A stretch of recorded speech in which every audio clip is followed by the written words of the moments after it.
Sudzha in the Cauldron, the most elite units of the UAF encircled, thousands raise white flags. Let's start with the Sudzha salient, where hostilities continue. Let me remind you that several days ago, the Ukrainian side launched an offensive towards the settlement of Ulanok.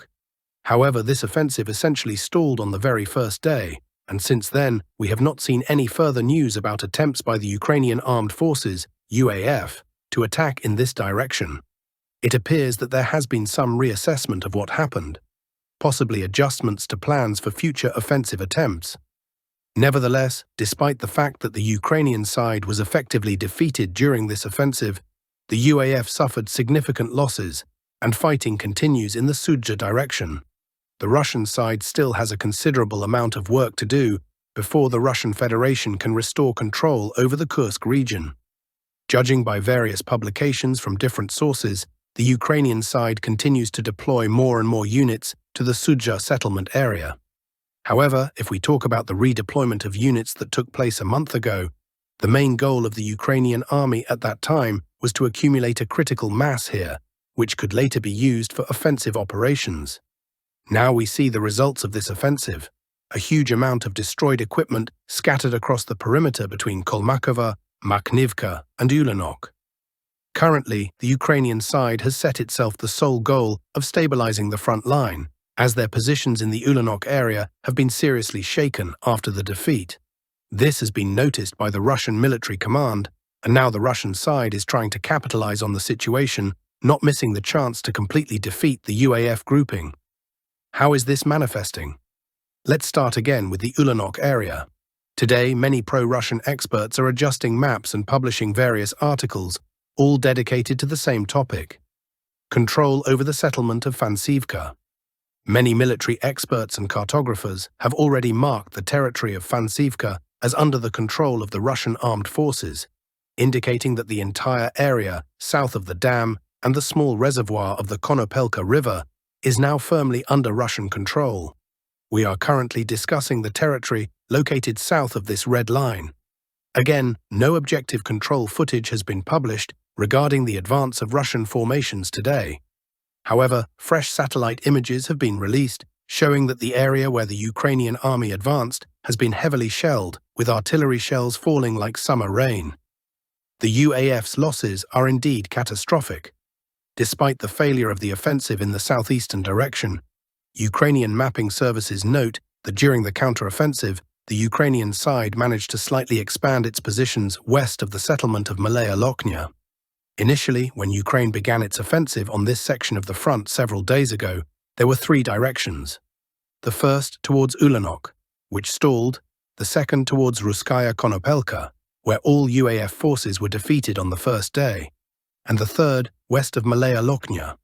From this section of the front, we have not received any geolocations, so we cannot confirm or refute this information. The only thing we have is a slight adjustment on the deep state map in favor of the UAF, specifically west of the settlements of Nikolaevka and Stara Sorochina. Let's compare maps from different dates. Here is a map we drew on February 9, 2025. By the end of February 10th, a small area west of Stara Sorochina had been marked, and that's all regarding UAF activity. Now let's move on to the activity of the Russian Federation. The main focus today is on the settlement of Sverdlikova, a key settlement located on the Lochnia River. If the Russian army manages to cross the Lochnia River and establish a foothold on the Ukrainian side, this will essentially mark the beginning of hostilities for the settlement of Sudzha, as there are no other settlements or obstacles between Sverdlikova and Sudzha. Let's see what is happening in Sverdlikova. There are many geolocations, as you can see. Let's start with adjustments to the front line. By the end of February 8th, the map looked like this. Russian formations were outside the settlement, with a small bridgehead near the cemetery in the northern part of the settlement. By the end of February 9th, pro-Russian cartographers began adjusting their maps, claiming that Russian units had entered the settlement from the southwest and expanded the zone of control in the northern part near the cemetery. Today, by the end of February 10th, we are adjusting the map not just to disputed territory, but in favor of the Russian armed forces based on a video published by the Ukrainian side. In this footage, we can see the work of Ukrainian FPV drone operators, striking a large concentration of Russian soldiers dispersed throughout the northern part of Sverdlikova. Based on this footage, the map is being adjusted. As you can see, some of the strikes were geolocated in this area. One near the cemetery, one in the very northern part, and most importantly, one FPV drone strike was recorded on the Ukrainian side of the Lochnia River near the bridge, indicating that the Russian army not only entered the settlement, but also crossed the river. Currently, Russian formations are trying to establish a foothold on the Ukrainian side. If they succeed in securing their position, pushing out Ukrainian formations from the eastern part of the settlement, and taking control of the entire settlement up to this red line, it will be a significant bridgehead for further advances towards the Sudzha agglomeration. There are also several news reports from pro-Russian sources. Some pro-Russian cartographers have even claimed that by the end of February 10th, the entire western part of Sverdlikova has come under the full and confident control of the Russian armed forces. We are waiting for geolocations and confirmations, of course. As soon as information appears, we will immediately make adjustments. It seems that the fate of Sverdlikova is already sealed. The UAF units here may hold out for another week, after which they will be forced to retreat to the next settlement, Lebedevka, where hostilities will likely begin immediately. The Russian army will attempt to assault it from both the north and the west. After the fighting for Lebedevka ends, hostilities will likely begin for the settlement of Kazachia Lochnia, and this is where things will get really interesting. If the Ukrainian armed forces lose control of Malaya Lochnia during offensive operations, it will mark the beginning of a catastrophic defeat for the UAF units in the Sudzha agglomeration. A large number of Ukrainian formations risk being encircled in the area between Cherkasskaya Porochnaya, Malaya Lochnia, and further towards Orlovka. This area is not home to hundreds of thousands of Ukrainian soldiers, but several thousand elite units, such as the 22nd Mechanized Brigade, the 17th Heavy Mechanized Brigade, the 92nd, 82nd, and 80th Brigades, and so on. It seems that this is the scenario the Russian military command is currently trying to implement.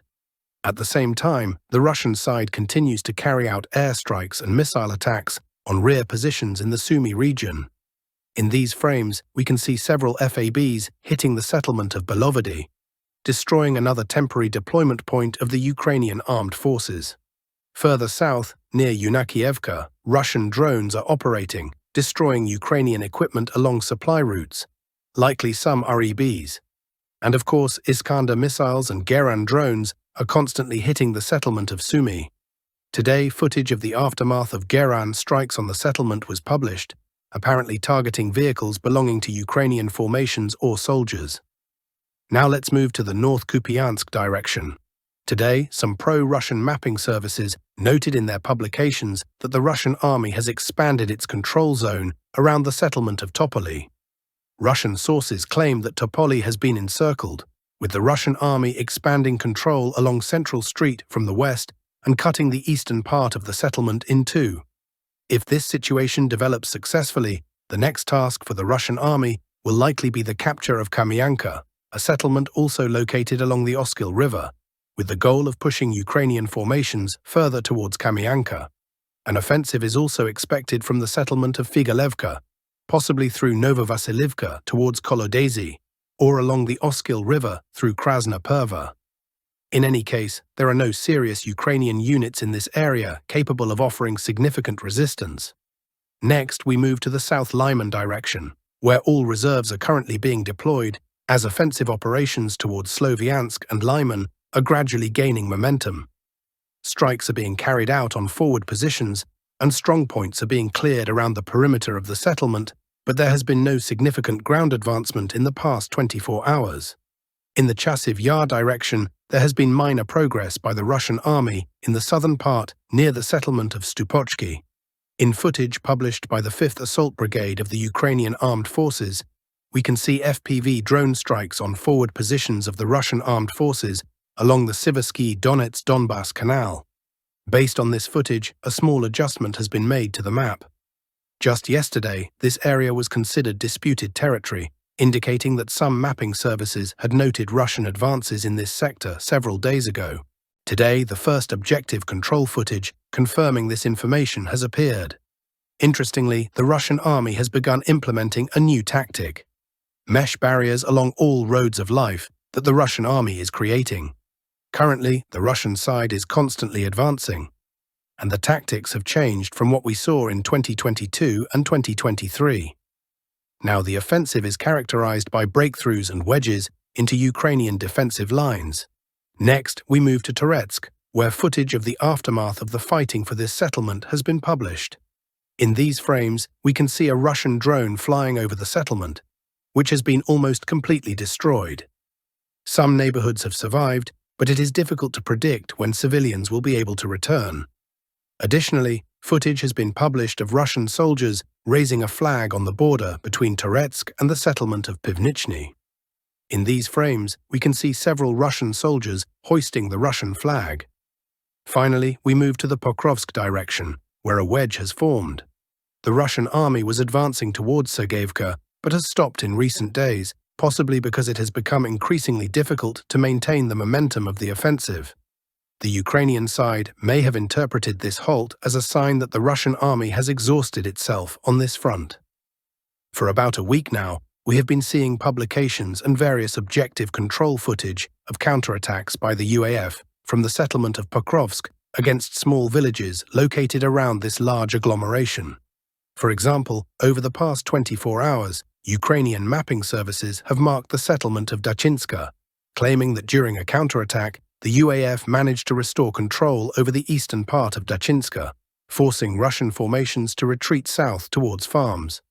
Additionally, material continues to be published regarding the situation in the settlement of Kotlina, which is partially controlled by both Russian and Ukrainian forces. Today, objective control footage confirming the presence of the Russian army in the eastern part of Udakny has emerged. Further south, some services note offensive actions in the central part of the settlement of Uspenivka. As for the Anthill, various services report advances by Russian formations in the western direction, where very intense fighting is taking place. The Ukrainian side regularly attempts to counterattack. In these frames, we can see Ukrainian vehicles entering the central part of the settlement or the border between Serebryany and the settlement of Zaporizhia, firing at a middle school where Russian armed forces positions are located. Based on this footage, we have restored control over the eastern part of Zaporizhia in favor of the Ukrainian armed forces.